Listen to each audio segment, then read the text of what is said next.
Hello everyone, this is Amit Pandey. Welcome to our platform social school by Unacademy. तो कैसे हैं आप लोग? तो आज की इस क्लास की अगर हम बात करें, आज हम 5th लेक्चर करेंगे और जो हमारा चैप्टर शुरू हुआ था the rise of nationalism in Europe, इसका करेंगे L5 और बहुत ही इंटरेस्टिंग सा टॉपिक आज पढ़ेंगे हम। आज किन किन टॉपिक्स के बारे में बात करेंगे और टॉपिक्स को पढ़ने से पहले जो पिछली क्लास में पढ़ा है उसको भी रिवाइज करेंगे, है ना। तो हमारी जो स्टोरी थी, आप ध्यान से सुनो, हमारी जो स्टोरी थी वो कहां तक पहुंची थी बताओ। पहले सबसे पहले आपको ये बताना पड़ेगा, क्योंकि मैंने बोला था ना क्रोनोलॉजी और टाइमलाइन को आपको फॉलो करना है।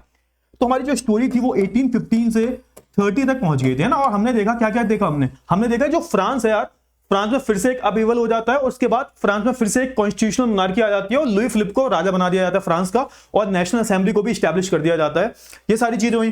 फिर हमने बेल्जियम के बारे में बात की, किस तरीके से बेल्जियम जो होता है वो the United Kingdom of Netherland से अलग हो जाता है। और फिर हमने जो तीसरी स्टोरी पढ़ी थी वो ग्रीस की पढ़ी थी कि किस तरीके से जो ग्रीस था वो ऑटोमन एम्पायर का पार्ट हुआ करता था, लेकिन 1832 में जो ट्रीटी होती है, ट्रीटी ऑफ कॉन्स्टेंटिनोपल, उससे जो पूरा ग्रीस जो होता है वो इंडिपेंडेंस एज अ नेशन की तरह निकलता है। ठीक है ना, सारी स्टोरी हमने पढ़ ली थी, क्लियर हुआ ना। चलिए अब इस स्टोरी को आगे बढ़ाने से पहले ना मैं आपसे एक टॉपिक जो है रोमांटिसिज्म का टॉपिक आपके बुक में दे रखा होगा, अगर आप पढ़ोगे ना बुक, तो ये टॉपिक है रोमांटिसिज्म का।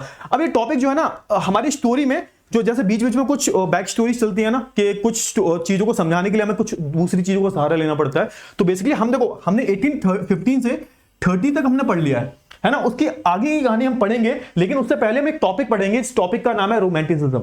अब बेसिकली इस टॉपिक में सिंपल सा बताया गया है कि यार देखो, हमेशा जो अपहीवल्स वगैरह होते हैं, जो रिवॉल्ट होते हैं ना, उसमें हमेशा ऐसा जरूरी नहीं है कि हम फोर्स का ही इस्तेमाल करें। नेशनलिज्म के लिए हमें हमेशा जो है नेशनलिज्म या फिर जो इक्वालिटी के लिए, फ्रीडम के लिए, है ना, एक होता है ना एक कॉमन आइडेंटिटी के लिए, एक शेयर्ड आइडेंटिटी के लिए हमें हमेशा लड़ाई दंगे करने की जरूरत नहीं है। लड़ाई दंगे करोगे तो हो सकता है हो या ना हो, लेकिन यहां पर रोमांटिसिज्म पे ज्यादा फोकस किया गया है। अब यहाँ पे वो जो रोमांटिसिज्म है ना, वो जो आप सोच रहे हो ना वो वाला रोमांटिक वो चीजें नहीं है। मतलब यहाँ पे जो रोमांटिसिज्म से मतलब है वो किसी और पर्सपेक्टिव से किया जा रहा है। कौन सा पर्सपेक्टिव में किया जा रहा है तो उसके बारे में हम बात करेंगे, क्या होता है रोमांटिसिज्म, है ना। जरूरी नहीं है कि यार हमें जो है एक जो कॉमन आइडेंटिटी जो है कि हम सब एक है, हमारा शेयर्ड कल्चर जो है, उन सबको अपनाने के लिए या फिर एक नेशनलिज्म की फीलिंग को जगाने के लिए हमें फोर्स का इस्तेमाल करने की जरूरत नहीं है ना। क्योंकि जो नेशनलिज्म की जो फीलिंग होती है ना वो अंदर आती है, बाय हार्ट आती है, दिल से आती है। तो यहां पर अगर हम देखें, थोड़ा सा एक तरफ रिवॉल्ट चल रहे थे, दूसरी तरफ क्या हो रहा था, दूसरी तरफ रोमांटिसिज्म चल रहा था। तो समझो यहाँ पे दो चीजें चल रही हैं, है ना। टॉपिक भी हम दो पढ़ेंगे यहाँ पे, रोमांटिज्म, रोमांटिक इमेजिनेशन। तो वो वाली इमेजिनेशन मत करने लगना जो आप सोच रहे हो, है ना। वो रोमांटिक इमेजिनेशन वो आपकी इमेजिनेशन है। एग्जाम के पर्सपेक्टिव से ये जो रोमांटिक इमेजिनेशन है ना, इसका कुछ अलग ही मतलब है। तो उसके बारे में हम बात करेंगे, रोमांटिक इमेजिनेशन के बारे में और उससे जुड़ी हुई नेशनल फीलिंग के बारे में, ठीक है ना। और फिर हम दूसरा जो टॉपिक है वो बहुत ही इंपॉर्टेंट टॉपिक है, वो है hunger, hardship and popular revolt. अब सुनो, यहां पर ये टॉपिक बिल्कुल अलग है, इसको जोड़ना मत, ये बिल्कुल अलग है, कॉन्सेप्ट है बेसिकली जो उस टाइम पर चल रहा था। उसके बाद हमारी स्टोरी जो है 1830 तक पहुंची थी, उसके बाद हमारी कंटिन्यू होगी और 48 के बारे में पढ़ेंगे। मतलब 1848 में क्या हुआ, समझ में आया। पहले हमने 1804 की बात की, नेपोलियन के बारे में, फिर हमने 1815 की बात की, उसमें हमने वाटरलू के बैटल के बारे में बात की, वियना कांग्रेस के बारे में बात की, फिर हमने 1830 की बात की। अब हम 1848 की बात करेंगे और 1830 से 48 के बीच में क्या क्या हुआ उसके बारे में बात करेंगे, ठीक है ना। तो देखो, ये सारी चीजों के पढ़ने से पहले ना सबसे पहले हम बात करेंगे रोमांटिक फीलिंग के बारे में, रोमांटिक इमेजिनेशन के बारे में। अब मैं रोमांटिक इमेजिनेशन के बारे में बात करूंगा तो देखो, यहां पर जो नेशनलिज्म की फीलिंग है ना वो दो तरीके से आ सकती है। एक तो आप क्या कर रहे हो, एक तो रिवॉल्ट कर रहे हो, है ना। रिवॉल्ट कर रहे हो मतलब प्रॉपर जो है आपका रिवॉल्ट चल रहे हैं, आप लोगों को जाकर उन्हें समझा रहे हो, भड़का रहे हो उन्हें कि ऐसा करो वैसा करो। और दूसरा होता है रोमांटिसिज्म, है ना। दूसरा क्या होता है, रोमांटिसिज्म। अब ये रोमांटिसिज्म क्या होता है, अब जैसे मैंने बोला ना आपको, किसी भी शब्द के आगे ISM लग जाए तो एक आइडियोलॉजी बन जाता है। ये एक ऐसी आइडियोलॉजी होती है जिसमें जो पोइट्स होते हैं, है ना, जो सिंगर्स होते हैं, जो फॉक टेलर्स होते हैं, वो अपने लेख से, अपने गानों से, अपने पोम से लोगों को इन्फ्लुएंस करने की कोशिश करते हैं। और ये जो राइटर, पोइट्स वगैरह जो होते हैं ना, ये बेसिकली ये साइंस के लॉजिक्स पे नहीं जाते। जैसे मैं बोलूं कि मैं तुम्हारे लिए चांद तारे तोड़ के ले आऊंगा, है ना, आपने सुना होगा कि तुम जो कह दो तो चांद तारों को तोड़ लाऊंगा मैं। तो चांद तारों को तोड़ लाऊंगा मैं, ये अगर आप साइंटिफिक लॉजिक से देखोगे तो it doesn't make any sense. समझ में आ गया ना। कोई भी भाई चांद सितारे कैसे तोड़ के ला सकता है। लेकिन वहां पर जब वो राइटर जब ये लिख रहा है ना कि मैं तुम्हारे लिए चांद सितारे तोड़ के ले आऊंगा, तो उसका मतलब ये नहीं है कि सच में ले आएंगे। यहां पर लॉजिक्स पे हम नहीं जाते, यहाँ पे हम किस पे जाते हैं, इमोशंस पे जाते हैं। तो इमोशंस कि अगर पर्सपेक्टिव में हम देखें तो उसका मतलब ये है कि भाई चांद तारे का मतलब ये है कि मैं तुम्हारे लिए कुछ भी कर सकता हूं। मतलब चांद तारे तोड़ के लाने का मतलब क्या है कि मैं तुम्हारे लिए कुछ भी कर जाऊंगा। तो यहाँ पे हम लॉजिक पे नहीं आ रहे, यहाँ पे हम किस पे जा रहे हैं, यहाँ पे हम इमोशंस पे जा रहे हैं। और ये जो बेसिकली पोइट्स होते हैं, राइटर्स होते हैं, ये साइंस से रिलेटेड चीजों को हमेशा क्रिटिसाइज करते हैं। ये किस पे जाते हैं, हमेशा इमोशंस पे जाते हैं, है ना। और इमोशंस के थ्रू ये अपने जो लेख होते हैं वो लिखते हैं, भाई गाने लिखते हैं, कविताएं लिखते हैं, और उससे जो है लोगों के अंदर जो है नेशनलिज्म की जो फीलिंग है वो लाने की कोशिश करते हैं। अब पहले क्या होता था, पहले सुनो, पहले यूरोप की हम बात करें, पूरी दुनिया की हम बात करें, 90% जो पॉपुलेशन थी ना वो इलिटरेट थी, पढ़ी लिखी थी नहीं यार, है ना। अब उन तक बात पहुंचाने के लिए तुम किसी दूसरी भाषा का इस्तेमाल नहीं कर सकते, तुम उसी भाषा का इस्तेमाल कर सकते हो जो उनके लोकल में बोली जा रही है ना। जो रीजनल डायलेक्ट जो होता है उसमें ही बहुत सारे जो आर्टिस्ट थे उन्होंने रीजनल डायलेक्ट में ही कविताएं लिखी, फोक टेल्स लिखे। और ऐसा हुआ करता था कि जैसे गांव में चौराहे वगैरह होते हैं ना, वहां पर कोई एक पढ़ा लिखा इंसान होता था, कोई एक पोइट होता था, वो गा गा के सुनाया करता था और लोग उससे इन्फ्लुएंस होते थे। और इसमें क्या था बेसिकली, इसमें आप देखोगे जैसे आपके जो आपका जो कंट्री है उससे रिलेटेड जो भी महान महान चीजें हुई हैं, है ना, आपके कंट्री में जो महान लोग हुए हैं उन पे कविताएं लिखी जाती है, जिससे कि आप जिस जमीन पर रह रहे हो ना उस पर आपको प्राउड हो। तो ऐसी चीजें जो है लोग लिखा करते थे और बिल्कुल ये साइंटिफिक चीजों को बिल्कुल क्रिटिसाइज करते थे, इमोशंस पे जाते थे। समझ में आ गया फटाफट से। तो यही था भाई, क्या यही था रोमांटिक इमेजिनेशन, है ना। हम अपनी क्लास को आगे बढ़ाने से पहले आपको पता होगा कि भाई ये जो सेल है चल रही है भाई अनअकैडमी पे, 25% फ्लैट ऑफ है। तो आपको ये वाले जो प्राइस है पे करने की जरूरत नहीं है। आपको क्या करना है, कुछ भी नहीं करना है। AP05 कूपन कोड जो है, ये मेरा ही कूपन कोड है, ये अगर आप अप्लाई करते हो तो फ्लैट 25% जो आपको ऑफ मिल जाएगा। अगर आप सीरियस होकर जो प्रिपरेशन करना चाहते हो अनअकैडमी प्लेटफॉर्म पर हमारे प्लस कोर्सेज को अवेल कर सकते हो आप, अगर आप थोड़ा सा सीरियस होकर अपनी बोर्ड एग्जाम की प्रिपरेशन करना चाहते हो, ठीक है ना। चले तो भाई यहाँ पे वही बात की गई है, मैंने जो आपको एक्सप्लेन किया है ना वो सब यहाँ पे लिखा हुआ है, because I don't like it कि मैं पीपीटीज में देख के पढ़ाऊं, तो मैं पहले से ही पूरा एक्सप्लेन कर देता हूं आपको। अब यहाँ पे आप पूरा पढ़ सकते हो, अब मैं जल्दी जल्दी पढ़ा दूंगा, पूरा कंप्लीट भी हो जाएगा आपको। देखो फटाफट से। So the development of the nationalism didn't come about only through a war. समझ में आ गया, ये वॉर से नहीं आता। ये तो स्टार्टिंग में बताया था मैंने कि वॉर से नहीं आता। हमेशा जो एक डेवलपमेंट होता है ना नेशनलिज्म का, वो वॉर से नहीं आता। वॉर के अलावा भी कई सारी चीजें होती है। और यहाँ पे किसका सबसे बड़ा रोल होता है, कल्चर का, है ना। So culture played an important role in creating the idea of nation. Arts and poetry, stories and music help express and shape the nationalist feeling. अब ये जो नेशनलिस्ट फीलिंग है कहां से आ रही है, ये कहीं और से थोड़ा आ रही है, बाहर से थोड़ा आ रही है, आपके दिल में से आ रही है भाई, आपके अंदर से आ रही है। और इस फीलिंग को और ज्यादा थोड़ा सा एक्सेलरेट करने के लिए ये जो आर्टिस्ट है, ये जो म्यूजिक है, इन्होंने अपना बहुत बड़ा रोल प्ले किया है, जिसको हमने क्या बोल दिया, रोमांटिसिज्म बोल दिया। Simple is that. समझ में आ गया। चलिए आगे बढ़ते हैं। Romantic artist and poets generally criticise the glorification of reason and science. समझ में आ गया। तो जो साइंस का और जो प्रॉपर किसी चीज का आप लॉजिक देते हो ना, जैसे हमेशा हम बोलते हैं कि भाई हर चीज का ना लॉजिक होता है, बिल्कुल सही बात है, आपको हमेशा लॉजिक पे ही जाना चाहिए।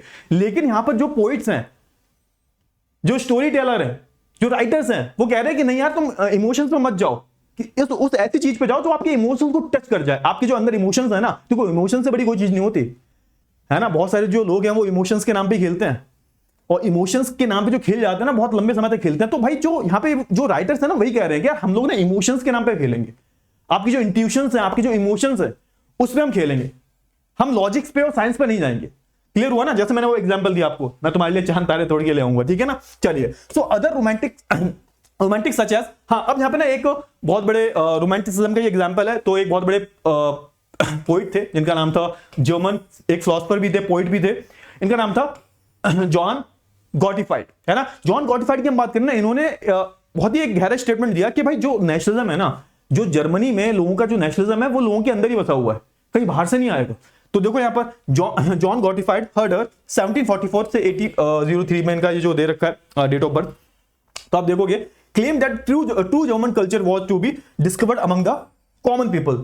और वहां के कॉमन लोगों को क्या बोला गया, तो एक जर्मन शब्द है जिसका नाम है दासवोग। दासवोग का मतलब ही क्या होता है, कॉमन पीपल ऑफ जर्मनी। तो नेशनलिज्म की जो फीलिंग है वो कहीं और से नहीं आएगी, कि वहां पे जो आम आदमी है ना, वहां पे उनके अंदर दिख जाएगी वो चीज आपकी, है ना। आपको जैसे आप देखो, जैसे हम भारत की बात करें, तो भारत में आपको राष्ट्रवाद कहां देखने को मिलेगा।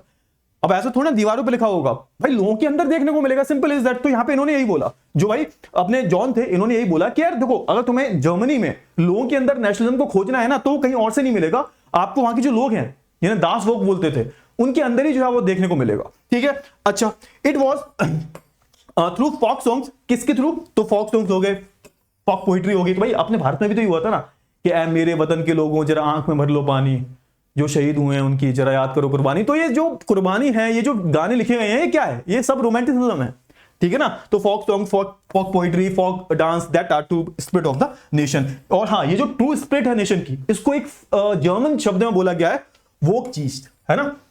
The true spirit of nation, the true spirit of nationalism, इसको हमने क्या बोल दिया? इसको हमने जर्मन शब्द में बोल दिया वोक चीज। तो ये वोक चीज और दास वोक, ये याद कर लेना, कभी कभी एग्जाम में आ जाते हैं। क्लियर हुआ ना? I hope. अच्छा, अब यहां पे ना इस चीज को और अच्छे से क्लेरिफाई करने के लिए आपके बुक में ही एग्जाम्पल दिया गया है पोलैंड का। अब मैं पोलैंड की बात करूं, पोलैंड की बहुत ही इंटरेस्टिंग स्टोरी है। याद करो, थोड़ा सा पीछे जाओ, थोड़ा सा पीछे 1815 में चले जाओ। 1815 में वाटरलू का जब बैटल हुआ था तो नेपोलियन हार गया था, और नेपोलियन ने पोलैंड पर भी कब्जा कर रखा था। मैंने बोला था ना, फ्रांस के अलावा और बहुत सारी टेरिटरीज को उसने एक्वायर किया था, उसमें एक पोलैंड भी एक था। अब जब वेना कांग्रेस हुई तो मैंने बताया आपको कि जितनी भी टेरिटरी नेपोलियन ने एक्वायर की थी उन सबको आपस में बांट लेते हैं, और उसमें से एक पोलैंड भी था। अब पोलैंड पे किसका रूल था? पोलैंड किसको मिला? पोलैंड मिला रशिया को, क्योंकि 4 देश थे ना, प्रूशिया, ऑस्ट्रिया, रशिया और ब्रिटेन। तो रशिया को यहां पर मिल गया पोलैंड। अब पोलैंड पे रशिया का जब कब्जा हुआ तो यहां पर बहुत सारी चीजें देखने को मिली, और इन्होंने क्या किया? इन्होंने अपनी भाषा के आधार पर, अपनी लैंग्वेज के बेसिस पर इन्होंने यहां पर क्या किया? रिवॉल्ट किया। मतलब यहां पे कोई फिजिकल रिवॉल्ट नहीं हुआ था। अब बेसिकली होता क्या था, पोलैंड में पॉलिश भाषा बोली जाती थी और रशिया में रशियन बोली जाती है ना। रशियन भाषा की बात कर रहा हूं मैं, ठीक है ना, कुछ गलत मत समझना। तो रशियन भाषा जो है कहां बोली जाती है? रशिया में बोली जाती है। और रशिया में जब रशियन भाषा बोली जाती है तो यहां पर हुआ क्या? जब वो लोग आए पोलैंड में तो इन्होंने अपनी भाषा को थोपना शुरू कर दिया, एम्फसाइज करना शुरू कर दिया कि भाई तुम्हें रशियन भाषा ही बोलनी पड़ेगी। तो स्कूल्स में, है ना, जो चर्च है उनमें, बाकी जो भी सेरेमनी वगैरह जो होती है उन पर जो है इन्होंने फोर्स किया कि तुम रशियन ही बोलोगे, रशियन में ही बात करोगे। अब वहां के जो लोग थे वो क्या, अब कल को जैसे मान के चलो हम लोग हिंदी बात करते हैं, और कल को चाइना वाले आ जाए बोले कि तुम्हें मैंडरिन में बात करनी है, तो हम कर लेंगे, कितनी बड़ी प्रॉब्लम क्रिएट हो जाएगी, सोच के देखो जरा, है ना। तो इनके लिए भी बहुत सारी जो प्रॉब्लम्स हम क्रिएट हो गई थी।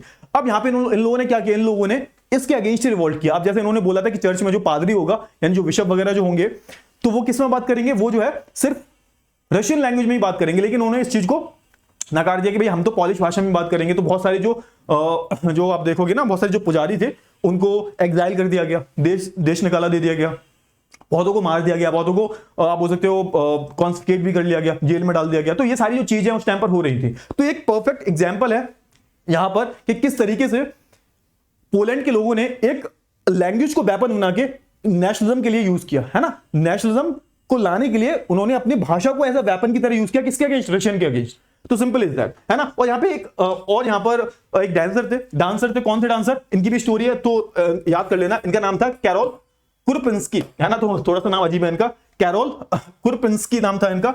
अब इन्होंने क्या किया? इन्होंने अपने नेशनल स्ट्रगल को दिखाने के लिए इन्होंने एक बहुत ही नया तरीका अपनाया। ओपेरा आपने सुना होगा, ओपेरा म्यूजिक जो होता है ना, वो सुना होगा। इन्होंने ओपेरा म्यूजिक, ओपेरा डांस के थ्रू जो है इन्होंने एक होता है ना कि नेशनलिज्म की फीलिंग को दिखाना लोगों को, तो वो दिखाया इन्होंने। तो इनका नाम भी थोड़ा सा याद रख लेना क्योंकि एग्जाम में आ जाता है। क्या नाम था इनका? तो कैरोल कुरपिंस्की था। तो ये भी पोलैंड की थी, ये भी पोलैंड की, है ना। सो देखो यहाँ पे, तो ये पढ़ सकते हो आप। पूरा जो मैंने बताया पूरा लिखा हुआ है ना, पूरा लिखा हुआ जो मैंने अभी बोला है पूरा इस पूरी स्लाइड में लिखा हुआ है। मैं साइड में हट जाता हूं और आप पूरे ये स्लाइड जो है इसके स्क्रीनशॉट ले सकते हो, फिर इसे नोट डाउन भी कर सकते हो। ये पोलैंड की पूरी कहानी थी, ठीक है ना। अब हमारा जो दूसरा टॉपिक है उस पर आ जाओ, hunger, hardship and popular revolt. अब इसमें हुआ क्या? अब किसकी कहानी है ये जो टॉपिक है किससे रिलेटेड है? तो फिर से आ जाओ हमारे फ्रांस पे, क्योंकि भाई फ्रांस तो छूट ही नहीं सकता। मेन चिंगारी जो उठी थी कहां से उठी थी? फ्रांस से उठी थी। तो फ्रांस को इतनी जल्दी कैसे छोड़ सकते हैं हम? तो याद करो, फ्रांस 1830 में फ्रांस में क्या हुआ था? कॉन्स्टिट्यूशनल मोनार्की आ गई थी। भाई देखो चीजों को पकड़ के रहना थोड़ा सा। मैंने बताया ना कि हम एक धागे में मोती पिरोते जा रहे हैं, है ना, और एक भी छूट गया ना फिर प्रॉब्लम हो जाएगी यहाँ पे। तो थोड़ा सा आप चीजों को कनेक्ट करते हो चलो। जितने भी आपने पिछले टॉपिक्स नहीं पढ़े हैं ना, तो प्लीज यार वो भी पढ़ना शुरू कर दो, ठीक है। तो देखो 1830 में फ्रांस में कॉन्स्टिट्यूशनल मोनार्की आ गई थी और लुई फिलिप जो था वहां का किंग बन गया था, है ना। एक ऐसा किंग जिसको कंट्रोल कौन करेगा? फ्रांस का कॉन्स्टिट्यूशन। अब हुआ क्या? अब ये बात हो रही है ना हंगर, हार्डशिप, ये कहां किसकी बात हो रही है? तो ये फ्रांस की ही बात हो रही है। अब हुआ क्या? देखो एक राजा जो होता है ना, उसके डिसीजंस बहुत मैटर करते हैं। और लुई फिलिप जो था, स्टार्टिंग में ऐसा लगा कि ये बंदा जो है कुछ करेगा, ये ठीक से काम करेगा, लेकिन गलत साबित हुआ वो भी, और वो कुछ कर नहीं पाया। कर क्यों नहीं पाया? क्योंकि वहां पर आप देखोगे फ्रांस में एक तो अनएम्प्लॉयमेंट बहुत ज्यादा पीक पे था, लोग बेरोजगार थे, खाने वो था नहीं। तो उसी की बात हो रही है, लोग भूखे मर रहे थे, लोग कठिनाई में जी रहे थे, हार्डशिप, नौकरियां थी नहीं, लोग इतने ज्यादा भूखे थे कि भाई लोग जो है ये जो बेकरी वगैरह होती है ना, इन पर अटैक कर रहे थे। और क्यों कर रहे थे? सिर्फ और सिर्फ इनकी जो पॉलिसीज थी उसकी वजह से। किसकी पॉलिसी? लुई फिलिप की पॉलिसी।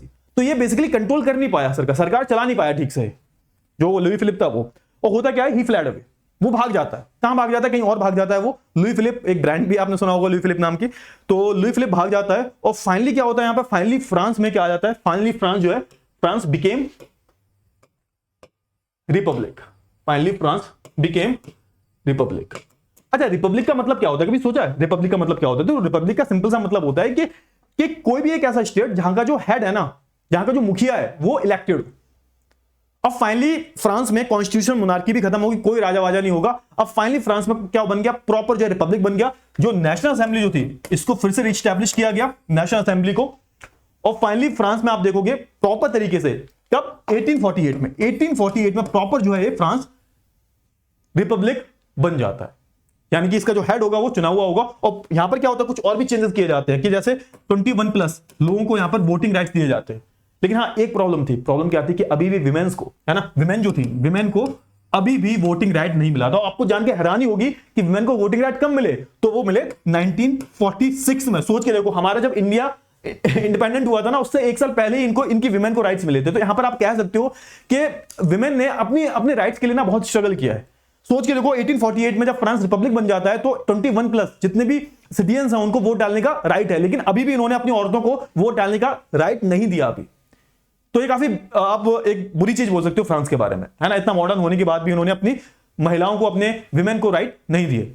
क्लियर हुआ ना? तो आई होप आपको इतनी चीजें हैं वो बहुत अच्छे से जो है क्लियर हो गई होंगी। तो ये पूरी कहानी लिखी हुई है ना। So first of the 19th century so an enormous increase in population all over the Europe. तो देखो, उस टाइम पर एक चीज और हो रही थी कि उस टाइम पर जो यूरोप की पॉपुलेशन थी ना, वो पीक पे थी, बहुत ज्यादा बढ़ रही थी पॉपुलेशन, है ना। अब जब पॉपुलेशन बढ़ती है तो डिमांड बढ़ जाती है। अब जब सप्लाई नहीं होगी, डिमांड बहुत ज्यादा होगी, तो क्या होगा? तो फिर यहां पर हंगर जैसी सिचुएशन तो आएगी। ऊपर से लोग जो थे बेरोजगार बहुत ज्यादा थे, पॉवर्टी पीक पे थी उस टाइम पर यूरोप की।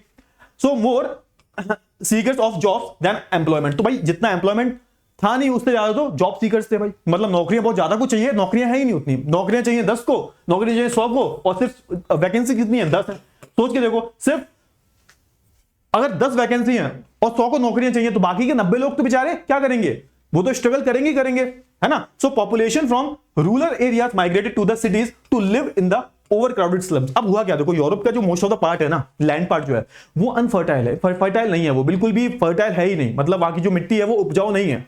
अब जब मिट्टी आपकी उपजाऊ नहीं है तो खेती आप कर नहीं सकते। तो अब गांव का इंसान क्या करेगा? गांव का इंसान शहर में माइग्रेट करेगा। भाई आप सर्वाइव करने के लिए कुछ भी कर सकते हो, है ना। तो गांव के जो लोग थे वो शहरों में जाके नौकरियां ढूंढ रहे थे। तो ये सारी जो चीजें वो चल रही थी, ठीक है ना। In those regions of the Europe where the aristocracy still enjoyed power, peasants struggle under the burden of feudal dues and obligation। अब यूरोप के कुछ पार्ट ऐसे भी थे जहां पर जो अभी भी आप देखते हो एरिस्टोक्रेसी चल रही थी वहां पर अभी भी, और लोग जो थे, किसान जो थे, वहां पर फ्यूडल लॉर्ड्स के अंडर में जो है काफी प्रेशर झेल रहे थे। वहां पर जो फ्यूडल ड्यूज जो होते हैं, आपको जो एक अमाउंट पे करना होता है, वो सब जो है चीजें चल रही थी अभी भी। The rise of food prices और year of bad harvest led to the wide spread pauperism in the town and country. तो बेसिकली यहाँ पे यही हो रहा था। ये सारी जो चीजें आप देख सकते हो, हार्डशिप हो रही है यहाँ पर। ये सारी जो चीजें मैं ऑलरेडी बता दूंगा। मेरे को काफी अजीब सा लगता है, मैं पूरा पढ़ के आपको बताता हूँ। आप ऑलरेडी पढ़ सकते हो, ये सारी चीजें ऑलरेडी मैंने पढ़ा दी हैं आपको। अब यहाँ पे आएगा 1848, 1848 ईयर आ चुका है। अब यहाँ पे आप देखोगे कि फूड की शॉर्टेज है, अनएम्प्लॉयमेंट बहुत पीक पे है, और यहाँ पे फाइनली जो जनता है, मेन जो हमारे फ्रांस की जनता जो है वो भड़क जाती है। पॉपुलेशन थोड़ा सा होता है ना, पानी सर के ऊपर जा चुका है, तो जनता भड़क जाती है। फाइनली लुई फिलिप जो होता है डर के मारे भाग जाता है, और नेशनल असेंबली जो है यहां पर फ्रांस को एक रिपब्लिक ग्रांट कर देती है, और यहां पर यूनिवर्सल सफरेज दिया जाता है। मतलब 21+ लोगों को वोटिंग राइट्स दिए जाते हैं। और यहां पर प्रॉपर एम्प्लॉयमेंट जनरेट करने के लिए बहुत सारी वर्कशॉप खोली जाती हैं, स्किल्स पर काम करवाया जाता है। तो ये सारी जो चीजें हैं, फ्रांस मेजर्स ले रहा था अपनी पॉपुलेशन को रोजगार देने के लिए। तो ये सारी चीजें जो है रिपब्लिक बनने के बाद फ्रांस में होने लगती है। फाइनली फ्रांस की जो स्टोरी है वो खत्म हो गई। अब यहीं तक हम फ्रांस के बारे में पढ़ेंगे। फ्रांस का जो दी एंड हुआ है बहुत ही अच्छा हुआ है, और फ्रांस फाइनली एक रिपब्लिक बन चुका है ना। तो आई होप आपको इतनी चीजें वो क्लियर हो गई होंगी, समझ में आ गया। अर्लियर इन 1845 वीवर्स, हाँ यहाँ पे एक स्टोरी है। अब ये स्टोरी बहुत ही इंटरेस्टिंग सी है, क्योंकि स्टोरी के ऊपर काफी सारी क्वेश्चंस आ जाते हैं। अब क्योंकि टॉपिक का नाम है हमारा hunger, hardship and popular revolt, अब यहां पे इससे ही रिलेटेड एक स्टोरी है, और स्टोरी का नाम है सिलेसिया, है ना। सिलेसिया वर्कर्स की स्टोरी। अब सिलेसिया एक जगह का नाम है। अब आपको एक होमवर्क देता हूं, होमवर्क HW क्या है। अब आपको ना सिलेसिया बताना है कहां पर है। सिलेसिया ये कहां पर है ये आपको बताना है ना। तो सिलेसिया नाम की जगह है, यहां पर रिवॉल्ट होता है। रिवॉल्ट किसका होता है, यहां पे वर्कर्स का रिवॉल्ट होता है। जो कॉन्ट्रैक्ट वर्कर, जो कॉन्ट्रैक्टर्स होते हैं बेसिकली वर्कर्स को काम देते हैं। और वर्कर्स कौन थे, वीवर्स थे, जो कपड़े वगैरह बना करते थे। अब इनकी जो वेजेस थी वो बहुत लो थी, बहुत कम इनको वेजेस पे की जाती थी। तो इनका रिवॉल्ट इसी बात पे हुआ था कि इनकी वेजेस जो है बढ़ाई जाए, है ना। तो देखो यहाँ पे earlier in 1845 weavers in Silesia had led a revolt against the contractor who supplied them raw material and give them order for finished textile but drastically reduced their payment. तो देखो यहाँ पर वही था, ये कॉन्ट्रैक्टर जो होता था इन्हें क्या देता था, इन्हें जो है पूरा प्रॉपर रॉ मटेरियल दिया करता था और उसका जो कपड़े बनाया करते थे वीवर्स। लेकिन प्रॉपर ये थी, इनका जो पेमेंट था बहुत कम था, है ना। अब पेमेंट कम था और इनका जो खर्चा है, जो एक्सपेंसेस है वो चल नहीं पा रहे थे। तो परेशान होकर ये लोग रिवॉल्ट कर देते हैं, है ना। तो in other part of the Europe where the independent nation, एक मिनट सुनो, हाँ ये आधी स्टोरी बताई गई है, चलो कोई बात नहीं, इसको पूरी मैं कर देता हूं। अब ये जो रिवॉल्ट हुआ ना, अब बेसिकली इस रिवॉल्ट में हुआ क्या था, डेट याद रखते हैं 1845 में। अब इन्होंने क्या किया, इन्होंने जितने भी कॉन्ट्रैक्टर्स थे उनके यहां पर अटैक कर दिया। और आप देखोगे इसमें करीबन 11 से 14, शायद नंबर देख लेना एक बार, मेरे को याद नहीं है, 11 से 14 जो वीवर्स जो होते हैं वो मारे जाते हैं, है ना। तो हुआ क्या, इन्होंने अटैक किया किनके यहाँ पे, कॉन्ट्रैक्टर्स के यहाँ पे। तो उन्होंने भी अपनी जो सेना थी वो बुला ली, जो भी सोल्जर्स वगैरह थे वो भी बुला लिए, और उन्होंने भी क्या किया, उन्होंने भी अटैक करना शुरू कर दिया वीवर्स के ऊपर। तो ये जो मैटर पूरा हुआ था ना, मतलब ये बहुत ही बेस्ट एग्जांपल है कि किस तरीके से यूरोप की उस टाइम पर सिचुएशन कैसी रही होगी। सोच के देखो कि उनको पेमेंट बहुत कम मिल रहा है, इसके पीछे रिवॉल्ट हुआ था, इसके पीछे 11-12 लोग मारे गए थे। क्लियर हुआ ना। तो ये एक स्टोरी है, मतलब एक स्टोरी का ही पार्ट है, आपका समझ में आ गया। अब 1848 में रिवॉल्यूशन ऑफ द लिबरल्स। अब सुनो, अब यहाँ पे 1848 में क्या हुआ, 1848 में फ्रांस क्या था, फ्रांस रिपब्लिक बन जाता है फाइनली, है ना। France became Republic nation. अब देखो होता है ना कि खरबूजे को देख के खरबूजा रंग बदलता है। होता है ना कि आपके पड़ोस में कुछ अच्छी चीज होती है तो आपको भी करने का मन करता है, कुछ ऐसी चीज हुई हो आपके नेबर में कि यार जिससे उनकी पूरी लाइफ ही चेंज हो गई हो। अब क्योंकि फ्रांस के आसपास की जो नेबरिंग कंट्रीज थे, लाइक जर्मनी हो गया, जो उस टाइम पर स्टेट्स थे, कंट्रीज नहीं थे उस टाइम पे, वो एम्पायर्स हुआ करते थे। तो उनमें भी मिडिल क्लास लोग थे भाई, है ना। अब क्योंकि इंडस्ट्रियलाइजेशन हो गया था तो हर जगह मिडिल क्लास लोग हैं। तो उन्होंने देखा यार कि फ्रांस तो रिपब्लिक बन गया, हमें भी तो ये करना है ना। तो अब यहाँ पे स्टोरी शुरू होगी। अब यहाँ पे देखो, आप देखोगे इटली का यूनिफिकेशन होगा, इटली एक नेशन बनेगा, जर्मनी एक नेशन बनेगा, है ना। तो ये सारी स्टोरी जो है वो हम अगली क्लास में पढ़ेंगे। अभी हम क्या पढ़ते हैं फाइनली, अभी हम फ्रैंकफर्ट पार्लियामेंट के बारे में पढ़ेंगे।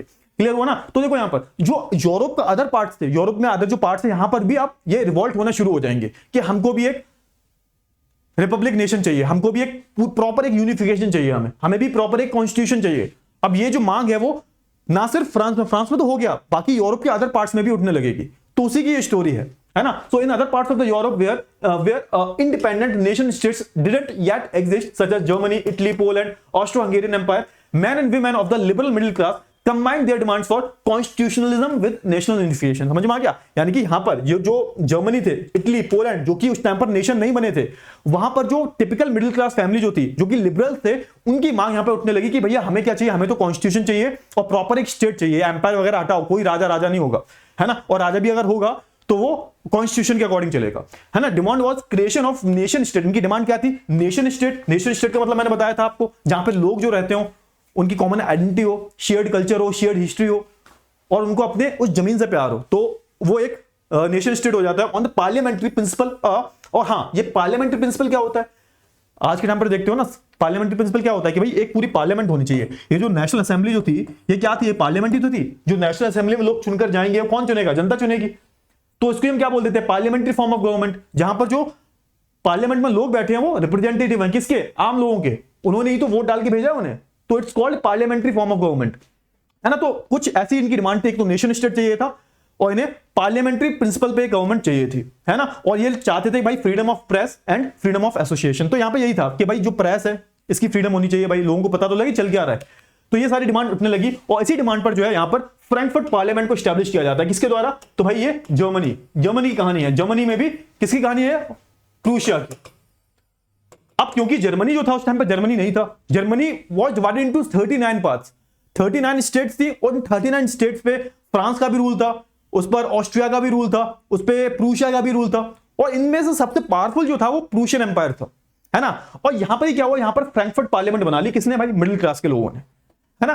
अब यहां पे क्या हुआ भाई, जर्मनी की बात करें तो यहां पर जो मिडिल क्लास जो लोग थे, इन्होंने डिसाइड किया और उन्होंने 18 मई 1848 को यहां पर 831 इलेक्टेड रिप्रेजेंटेटिव गए। मतलब ये जो 831 जो लोग हैं, ये जाते हैं सेंट पॉल चर्च में, और ये कॉन्स्टिट्यूशन प्रेजेंट करते हैं किसके सामने? राजा के सामने, कि भैया हमने जो है कॉन्स्टिट्यूशन बना दिया है। क्योंकि देखो फ्रांस, भैया ना देखो फ्रांस में क्या था, फ्रांस में नेशनल असेंबली स्टैब्लिश हो गई थी, तो फ्रांस की ही देखा देखी में इन्होंने क्या किया, इन्होंने अपने यहाँ पे भी नेशनल असेंबली बना दी। चलो फ्रांस ने भी बना दिया तो हम भी बना देंगे। अब इतना ज्यादा इनके पास सपोर्ट था नहीं, क्योंकि ये जो मिडिल क्लास जो लोग थे, इन्होंने वर्कर्स की और फार्मर्स की डिमांड को इतना ज्यादा इग्नोर किया था, बहुत ज्यादा इग्नोर किया था, तो इनके पास सपोर्ट नहीं था किसी का। और ये जो 831 लोग थे ना, ये इलेक्टेड लोग थे, इन्होंने ही क्या किया था, इन्होंने जर्मन नेशनल असेंबली का एस्टैब्लिशमेंट किया था।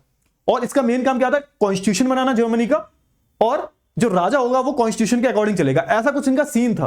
तो इन्होंने क्या हुआ, इन्होंने जो एक फ्रैंकफर्ट पार्लियामेंट बुलाई, कहां पर? तो सेंट पॉल चर्च है वहां पर, और ये 31 लोग जो हैं वो इकट्ठा होते हैं और राजा के सामने आ जाते हैं, कहते हैं राजा जी आज से तुम हमारे कॉन्स्टिट्यूशन के अकॉर्डिंग चलोगे, और आज से जर्मनी एक नेशन के रूप में आएगा, और जर्मनी नहीं रहेगा, जर्मनी एक कॉन्स्टिट्यूशनल मोनार्की बन जाएगा, आपको जो है कॉन्स्टिट्यूशन के अकॉर्डिंग चलना पड़ेगा। भैया वो जो राजा हैं वो उनमें अलग ईगो है भाई, उन्होंने कहा भैया तुम्हारी ऐसी कम दया थी, तुमने बिना पूछे ये क्या कर दिया तुमने।